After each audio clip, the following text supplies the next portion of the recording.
She knocked on his door in the middle of a thunderstorm. No name, no past, just eyes that carried too much silence.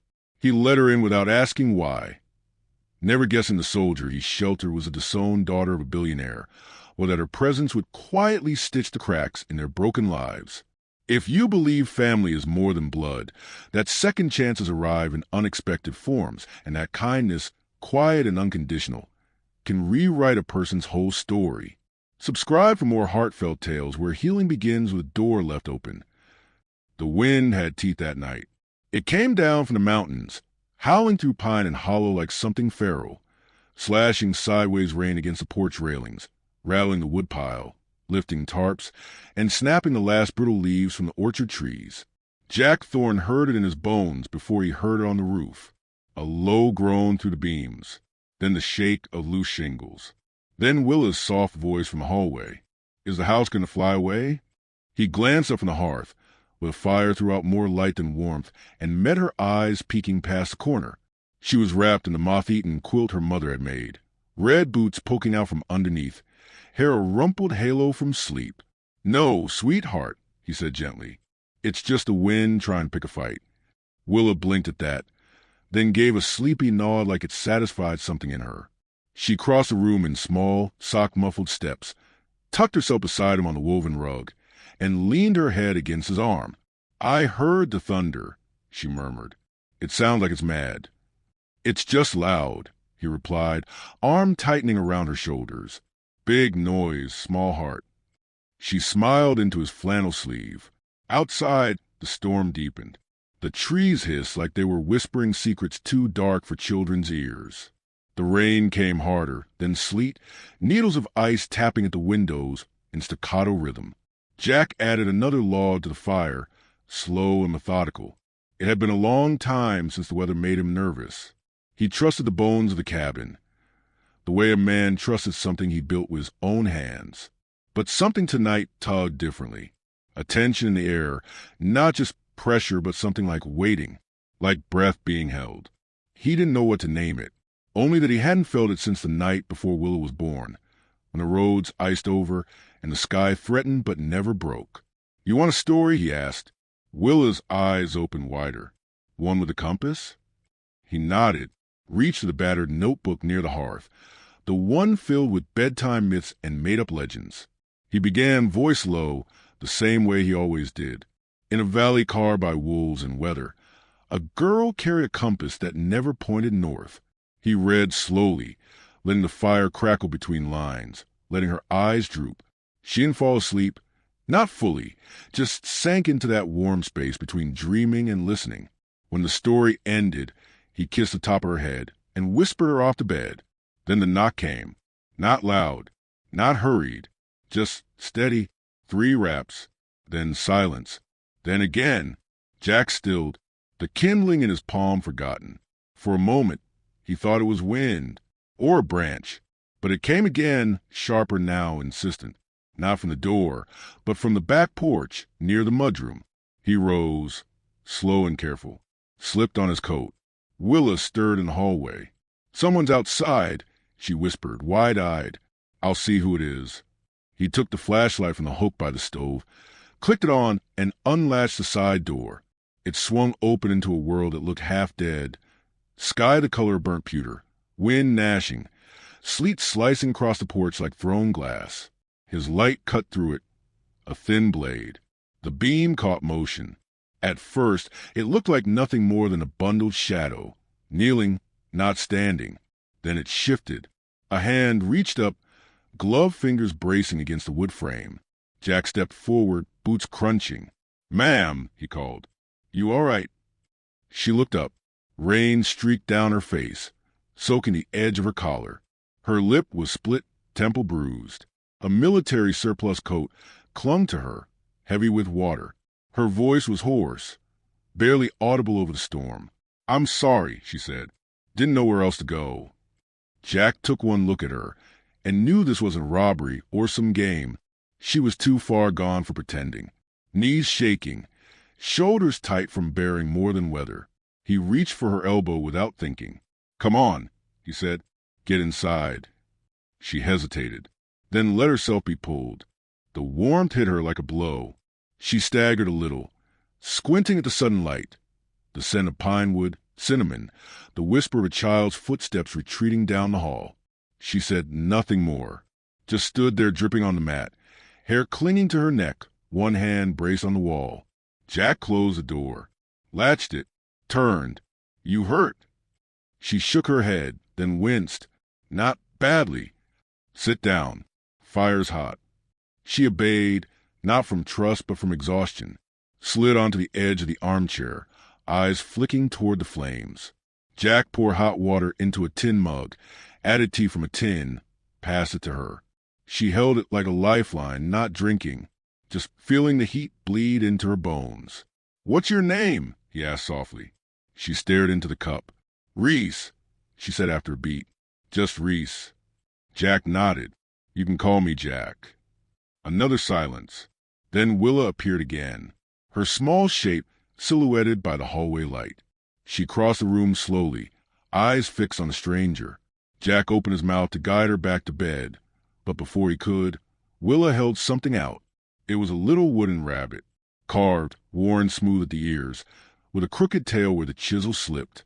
"She can have it," Willa said simply. She looked sad. Reese didn't take it right away. Then she did, held it in both hands like it might break. "Thank you," she whispered. Willa looked at her for a long moment, then turned and padded back down the hall. Jack's throat felt thick. He cleared it. "You can dry off in the guest room," he said, not unkindly. "There's clean flannel in the closet. Doors left of the stove."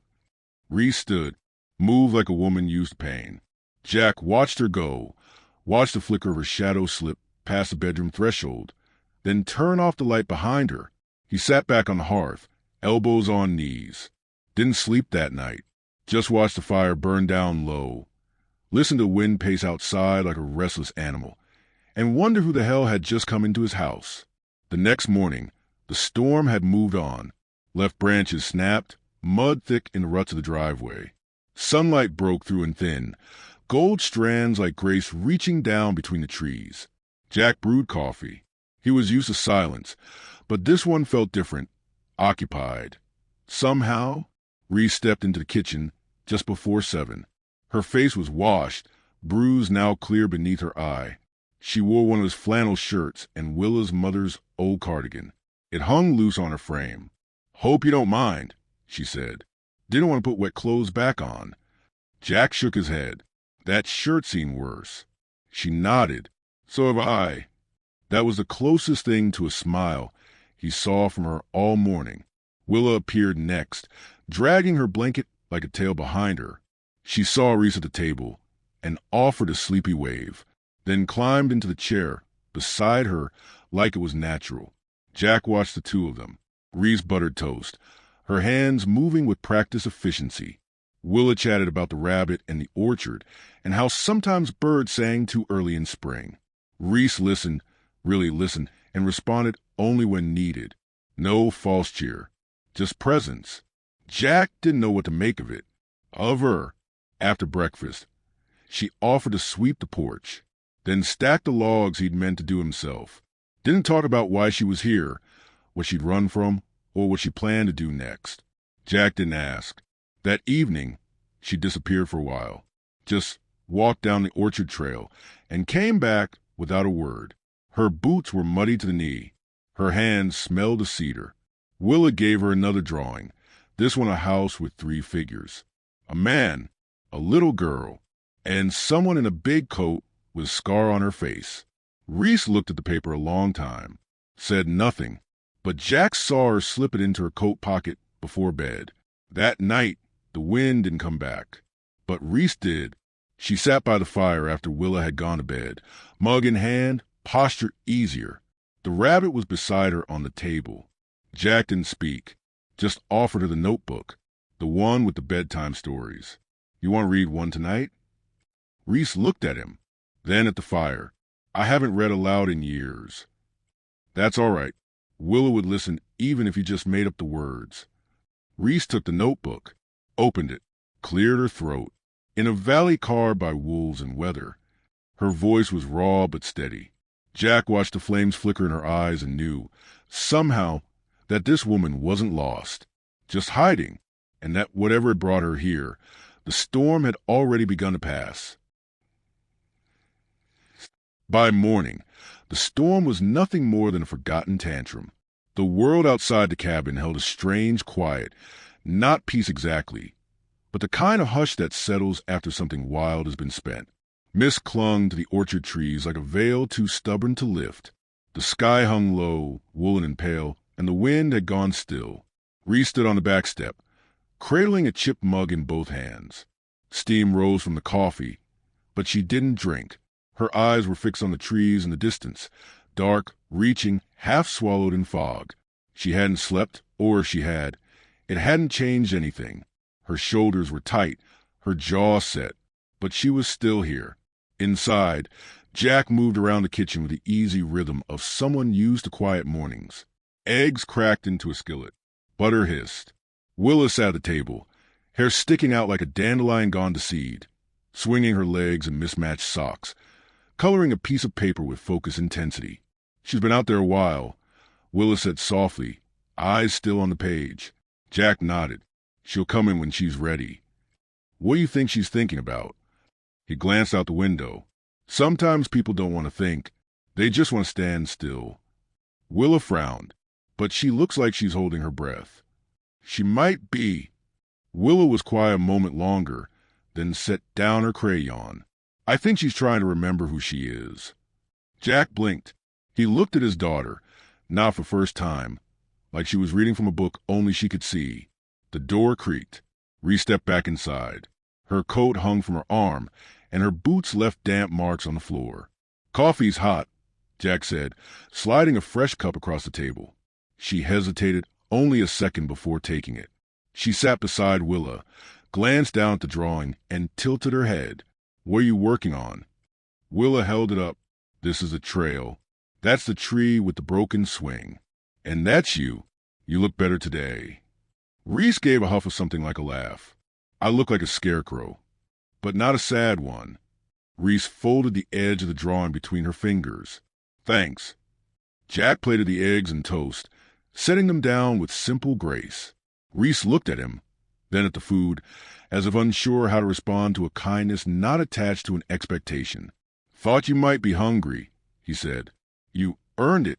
That woodpile's never looked so decent. She offered a dry smile. Figure I should pull my weight. You don't know anything. She didn't answer, but she ate. The day passed slow and soft, like thawing ice. Reese helped Willa with her treehouse sketches, suggesting structural ideas, gently pointing out which branches will hold weight and which wouldn't. She didn't speak of military training or field mechanics, but Jack saw the way she assessed, the precision in her fingers, the unconscious way she cleared her surroundings before she sat. Muscle memory shaped by necessity. In the afternoon, Reese mended a latch on the front gate, using Jack's tools without asking. Jack found her there, sleeves rolled, hands working with quiet efficiency. You always fix things when you're anxious? He asked, not unkindly. She didn't look up.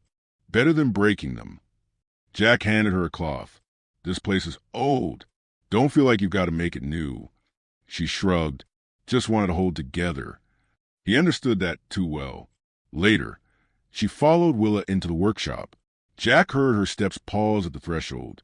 The room smelled of cedar and sawdust, the afternoon sun slicing to the single window in golden shafts.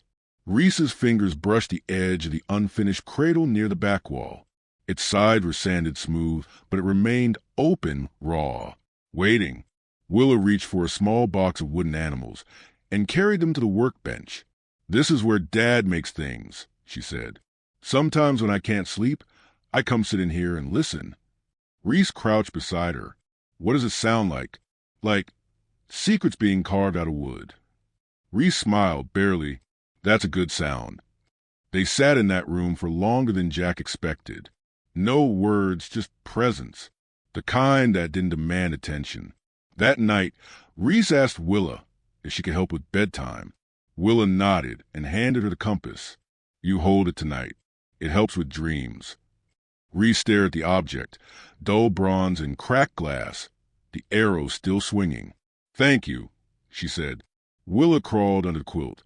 curling around her wooden rabbit. Jack stood at the doorway, arms folded, eyes soft. Reese tucked the blanket tighter around Willa's shoulders. "I never had one of these growing up," she murmured. "Stories before bed." Jack tilted his head. "What did you have?" "Rules." He nodded. "Sometimes those are heavier." Reese stood and walked with him down the hall. They stopped by the fire. The coals were low. Jack stirred them, added another log. "You don't have to tell me anything," he said. She watched the flames for a long moment. "My unit was ambushed. Last deployment. Only 3 of us made it out. One of them didn't make it past the 2nd month home. The others in Arizona. I stayed on base a while, then just left." Jack didn't flinch. He didn't feel the silence. Reese continued, her voice barely above the crackle. "I haven't been touched gently in a long time. Not since before I signed up. I don't know how to be anywhere. You're here now." She turned to him. "I won't stay long. You can stay as long as you need." "A beat? Why?" "Because you knocked." She didn't say thank you. Didn't need to. The next day, Jack made pancakes. Reese folded laundry. Willa taught her how to braid apple twigs into crowns. It was absurd and tender and oddly healing. That afternoon, Reese disappeared again. Jack waited a while, then followed, down the orchard trail, where the fog was heavier than the day before. He found her standing beneath a crooked apple tree, hand on the bark. "I used to think trees were weak," she said without turning. "Rooted. Stuck. But they hold ground, even when storms try to strip them clean." Jack approached, slow. "They bend when they need to." She looked over her shoulder. "Did your wife like it out here?" He nodded. "She's buried at the ridge, under the 2 elms." Reese closed her eyes. "She must have been kind." She was. He didn't offer more. She didn't ask. When they returned, Willa had left something on the porch rail. A drawing. 3 figures again. This time closer together. A rabbit, a compass, and a small bonfire drawn in crayon red. Reese picked it up. She didn't speak. But Jack noticed the way her hand lingered at her chest. Over the scar. Over something deeper. That evening, as snow threatened again and the clouds pressed low, Jack found Reese in the workshop. She had pulled the cradle from its shadowed corner, was sanding the bottom lip where the wood had splintered. "I thought maybe I'd finish it," she said. Jack stood beside her. "Why?" "Because it's not broken. Just waiting." He swallowed, nodded. She handed him a carving knife. Together, they worked. And for the first time in years, the cradle didn't feel like a wound. It felt like something ready. Snow fell without sound, thickening the world in slow, deliberate layers. By morning, the porch rail had vanished beneath white, and the orchard trees stood like brittle statues caught mid-prayer. It was the kind of winter day that held its breath. No wind, no bird song, only the soft sigh of flurries drifting down like memory. Jack stood in the kitchen. Sleeves rolled, steam curling from a pot of soup. He watched Reese through the window as she moved along the trail toward the barn, shoulders hunched beneath her coat, footprints vanishing behind her as fast as they were made. She'd been quieter since yesterday. Not silent, just pulled inward, like a door half closed. He recognized that posture. It was the same way he moved in the first weeks after they'd buried Willa's mother. Still alive, but somewhere else inside. Willa sat on the floor near the stove, arranging a parade of carved animals in order bravery. The rabbit was at the front, of course. "Do you think she misses someone?" Willa asked. Jack ladled broth into a thermos. "Everyone misses someone. She never says. Not everyone knows how." Willa tilted her head, considering this, then placed a compass beside the rabbit. Maybe she's looking for her way back. Reese returned an hour later, boots caked in slush, face flushed raw from cold. She didn't speak as she entered, just peeled off her coat, hung it beside Jack's, and accepted the thermos he handed her like they'd been passing soup back and forth for years. They sat on the porch step, bundled against the quiet. "She doesn't know I saw it," Reese said finally, voice low. "The compass. She puts it under my pillow when I don't sleep. She thinks it works."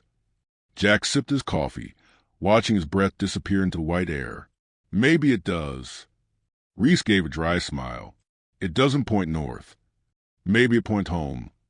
Her smile faltered, then dropped entirely. I got a letter, she said. Jack waited. From my father. She reached into her coat pocket, pulled out a folded piece of thick stationery. The edge was frayed from being handled too many times. She didn't hand it to him, just stared at it like it might start bleeding. I didn't even open it for months, she murmured. But last night I did. Jack didn't move. She opened the letter. Her hands were steady, but her voice wasn't. Reese, she read aloud. We were willing to forgive a great deal. We hoped your time overseas would change you. We hoped the uniform would humble you, temper you, prepare you for the responsibilities you walked away from. But instead, you return with scars, shame, and disgrace. You have chosen a path that disrespects your name and your legacy. You are no longer welcome at Vale Hall. She folded the letter shut, slowly, like it might tear as she rushed. They call it disgrace, she said. But all I did was come back alive. Jack looked at her, not with pity, never that, but something heavier, recognition. Reese Vale, he said softly, letting the name sit there. She flinched. I used to be, she whispered. Now I'm just Reese. Jack didn't speak. The snow spoke for him, pressing against the world with quiet insistence. They told me I wasn't fit to carry the family name, she continued, that I'd shamed the bloodline, like I was a breed dog that turned out wrong. You left privilege to serve. I left the cage. She stood, pacing, not to leave but to keep the ache from setting too deep. They paraded me at fundraisers, photo shoots, top of my class, valedictorian, equestrian medals polished like armor. I was the good daughter, the predictable one. What changed? I started asking questions. Then I enlisted. Jacked in the words, not the kind she needed. I made it through everything, boot camp, sand, lost blood. But what broke me was that letter. He stood slow. You're not broken, he said. She met his eyes and for the first time didn't look away. Later that evening, Willa showed Reese a new drawing. This one was different. Not a landscape, not a trail. A house. Not their house, but one imagined bigger but warm. Smoke curling from a chimney. 3 figures again, but closer this time. 2 adults. 1 child. A rabbit at their feet. Reese looked at it for a long time. Is that me? She asked. Willa shrugged. It looks like you. Reese reached out and gently smoothed the crayon wrinkle at the edge. There's a dog, she said softly, pointing at the sketch. Willa grinned. I'm working on Dad about that. Reese smiled, and it was real. That night, the storm returned. Not snow this time, but sleet and rain, hammering against the windows like something trying to get in. The power flickered, then steadied. Jack lit the lanterns. Reese helped bring firewood inside. They stayed up late, all 3 of them in the living room. Willa curled under her blanket, dozing by the fire. Jack sharpened a chisel. Reese thumbed through the notebook of stories, stopping now and then to read a line aloud. When Willa finally slept, Reese rose to carry her to bed. Jack watched her move, something in his chest shifting as she tucked the quilt up and brushed Willa's curls back with aching gentleness. When she returned, her hands were shaking. She talks in her sleep, she said. Sometimes. Jack nodded. She said my name. Jack met her eyes. Reese sat beside him on the hearth. The rain hammered harder. When my unit died, we were 12 days from coming home. A roadside hit us. I watched. She stopped. Started again. I was buried under 2 of them. When they pulled me out, I didn't say a word for 5 weeks. I didn't know how to. Jack didn't ask her to continue, but she did. When I finally got back stateside, my father said I looked unpresentable. That was his first word. Not, are you all right? Or, I'm glad you're alive. Just unpresentable. Like I'd shown up stained. She closed her eyes. They wouldn't let me in the front door. Jack reached across the space between them and placed a rabbit in her palm. It's not much, he said. She clutched it like it meant the world. Do you ever stop feeling like a stranger in your own skin? She asked. Jack thought for a long moment. No, he said honestly. But sometimes you find places where it hurts less. She turned her face toward him, inches away now. There was something vulnerable in her stillness, in the way her breath caught, not from fear, but from having been without softness for too long. I don't want to run anymore, she said. Then don't. Outside, the wind shrieked once, then fell quiet. Inside, the silence between them deepened, but it wasn't empty. It was full. The sun returned like something hesitant, slipping between the clouds in narrow strokes, touching the ice-glazed world with cautious warmth. Snow still blanketed the trees, but it softened, sagging along the eaves, dripping steadily from the fence posts like winter had finally exhaled. Reese stood at the edge of the orchard trail, Willa's compass swinging from her fingers. She'd walked this path every day since arriving, but it felt different now. Less like escape, more like choosing to stay. The trees, once brittle and cloaked in storm-wrecked silence, now held a kind of tentative grace. Buds hadn't formed. Spring was weeks away, but something in the air smelled like promise. Behind her, the cabin exhaled its morning rhythms. The hiss of the kettle, Willa humming a tune only she knew, Jack's low voice reading a passage from a notebook. It had become a ritual, these mornings. Unspoken, unforced. Reese had never had that kind of structure outside the military. She hadn't realized how much she needed it until the quiet began to feel safe. She looked down at the compass. The needle spun, then stilled, pointing toward the porch. She smiled, faintly, then turned. Inside, Jack was stacking firewood near the stove, sleeves pushed up, sawdust on his forearms. Willa crouched near the hearth, drawing a new picture. This one was stars. Reese slipped the compass back into the pocket of Willa's coat, where it belonged. The phone rang, an old landline bolted to the wall like an afterthought. Jack picked it up, murmured a few words, then paused. "It's for you," he said, looking at Reese. She tensed. "Who is it?" "Says his name's Briggs." Reese took the phone, slow. "Briggs," she said, voice flat. The man on the other end had a voice like gravel and nicotine. He'd once served under her in Kandahar. "I heard you're upright," he said. "Figured I'd make the call." "I'm listening." "There's a position, private security for a diplomat's convoy out of Zurich. Pays well. Starts in 2 weeks. You'd need to be in D.C. by Monday." She didn't answer right away. "You still good with a rifle?" he asked. "I'm better without one," she said. He chuckled. "That's not the woman I remember.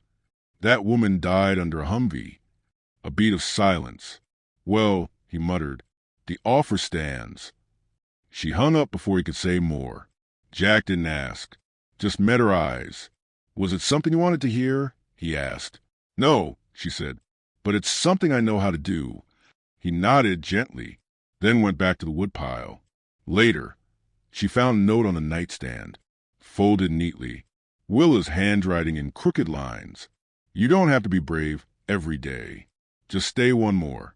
Reese sat on the bed for a long time, note in one hand, the rabbit in the other. The suitcase was still under the bed, unpacked, but her boots were by the door now. Not in the hallway, not facing out. At lunch, she joined them at the table. Jack served soup. Willa set the spoons. "I've never had a place like this," Reese said quietly, halfway through her bowl. "Not even when I was a kid." Jack didn't look up. "What does it feel like? Like it's waiting for me to ruin it." "You haven't." "I still might." Jack wiped his mouth, set the spoon down. "Places aren't just walls. They're people. You treat people better than you treat yourself." She looked at him. "You do," he said. That night, Willa fell asleep in Reese's lap, thumb tucked under her chin. Reese didn't move. Jack sat across from her, arms draped over his knees, firelight softening every scar.